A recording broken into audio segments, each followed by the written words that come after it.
Habari, leo nataka nionyeshe dawa iliyo habari ya mjini, Queen Kasara. Jamani, dawa hii sasa hivi ndo trending.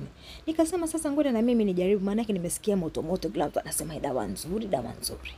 Nikaamua sasa na mimi nifanye kweli. Nitafute, niangalie. Jamani.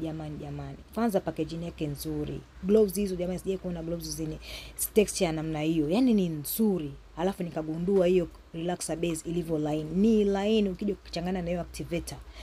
Very soft. Jinsi ilivyo soft ndivyo ilivyokuwa imeacha hiyo nywele kuwa soft. Kwa hiyo ni dawa ambayo ni high quality kwa sasa. Yaani hii ndio dawa habari ya mjini.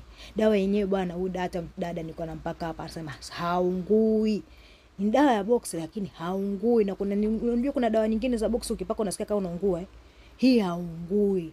Sasa wakati anapaka hapa akasema jamani, dada mwenyewe anasema ni nzuri na haungui, angalia anavyofurahia kabisa. Jamani, neutralizing shampoo yake nilivyoitumia 24K gold, smooth, ina waka hivi jamani, very nice. Kwanza ilikuwa ina povu, alafu ilikuwa ina acid ya kutosha kiasi kwamba ile neutralize yani ina neutralize kwa haraka yani. Hebu angalia mafuta, hair and scalp oil jamani, revitalizing. Yani ukipaka kwanza nywele ilivyokuwa imetoka, very smooth and shiny. Yani kwa kweli products za hii brand ni nzuri sana, na shin spray yake inanukia vizuri sana. Kila mteja alikuwa anasema anataka hiyo.